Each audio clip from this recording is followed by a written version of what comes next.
100 жашка чейинки берилет.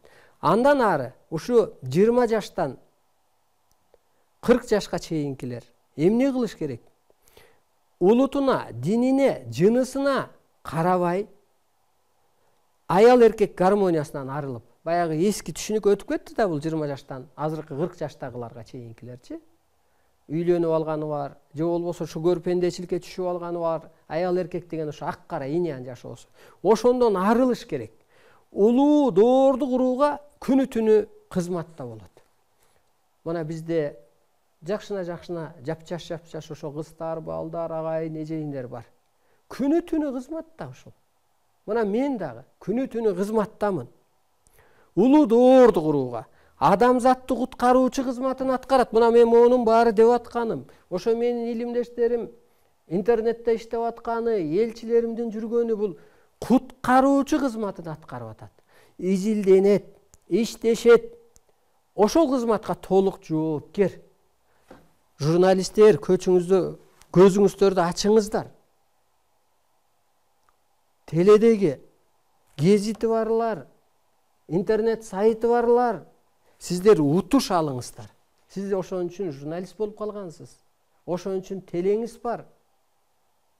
Анан эле бир топ саясатчыны эле мактап эле алат 24-төн аны 90 жолу көрсөтпөй.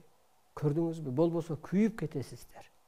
Бул Кудайдын буйрулганы ар бир адамга. Андан ары эл жер үчүн атайын бошотулган кызматкерлер болот. Мына мен пендече жашайын десем жашай албайм. Той торопого барып оюн күлкүдө жүрөйүн десем жүрө албайм. Анткени ичиме жан кирди, аны каалабайт. Бошотулган дейт. Мисалы пенсияга чыккандырсыз, же үз бүлөөдөн бир бошотулгандырсыз, же барсаңыз бир жерлерде сизди иш албай атат, ишке албайт. Демек сизди атайын ушу жаңы доор үчүн, дүйнөнү бириктирүү үчүн, ошо сыйкыр керемет касиетин иштетүү үчүн сизди бошоткондур. Келиңиз. Бир 3 күн сабакка катышсаңыз эле анан түшүңүздөн, анан тактап коебуз. Энергияңыз эмне экен, кызматыңыз эмне экен? Ушул улуу кызматын аткарбаса, жашоодо чоң кыйроого учурайт. Улуу рахатты окуп, элге окутуп, көрсөтүп, уюштуруу жолуна түшөт. Бул алардын сөөгүндөгү, канындагы, аң сезиминдеги кызматы. Башка кызматы жок. Ырыскысы, ден соолугу, бактысы, багыты ушул жол. Улуу талкууларды өткөрүп, ушу 40 жаштан 60 жашка чейинкилер чечимдерди чыгарып, дүйнөнү соттошот. Мына биз ушул жерде отуруп алып, Венесуэланы, Кытайды өзүңүздөр көрдүңүздөр, Казакстанды экранга, ошол кездеги батыштын чыгарган чечимине карап туруп, сотто өз ордуна отургузуп атпайбызбы? Кармап туруп атпайбызбы? Көрдүңүзбү? Ошондо көктүн, Кудайдын ауранын, ааламдын аурасын ордун кыргыз аткарат делип атат. Сизди атайын бошотуп койдубу? Башка жерден бактыңыз айтып чыкпай атабы? Демек, кызматыңыз адамдын колунан келбеген иш болуп атат, аалам болуп атат. Улуу психологияны өздөрү үйрөнүшөт жана элге үйрөтүшөт, талап кылат. Өздөрү кичи закон менен иштесе, соттолушат. Инопланетандар жазалайт. Жашоодогу өспүрүмдөрдү талкууга чыгарат, аларга программа салышат. Мына караңыз. 60 жашка чейинкилер, 40-60 жаштагылар. Караңыз, ар бир возрастка өзүнүн кызматын берип атат. Баягы мурун 25-30 жашка толгондо ата болгон болсо, 50 жашка жетип андан өйдөлөп калган кезде чоң ата, таята, кайната болуп калган болсо, анын да бир өзүнүн милдети, кызматы.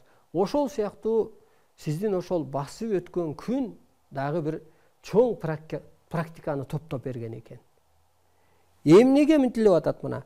Эгер ушул кызматты аткарбаса, чоң кыйроого учурайт болуп атпайбы? Ден соолугунанбы, ишиненби, аң сезиминенби, турмушунанбы, кыскасы эски жашоосу бүттү болуп атат. Ырыскысы, ден соолугу, бактысы ушул жол.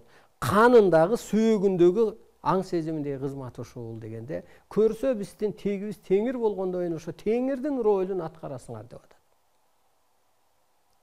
Мына Жайсаң атадагы аалам айкөл банаста берип атпайбы, менин канымдагы адамга бара алам деп. Анан ошол Бимайрам апада жанагы чогуу талкуу кылып жүргөн Шакен деген агай, ошо Жайсаң атанын урпактары турбайбы? Көрдүңүзбү? Анысы кандай биздин кыргыздын канында бар. Бул ааламдык түшүнүк. Калыстык, кайтпастык, чындык сөөгүбүздө бар. Делип аткан мына ушул болуп атат. Демек ошо чыныгы гана кызматыбызды кылып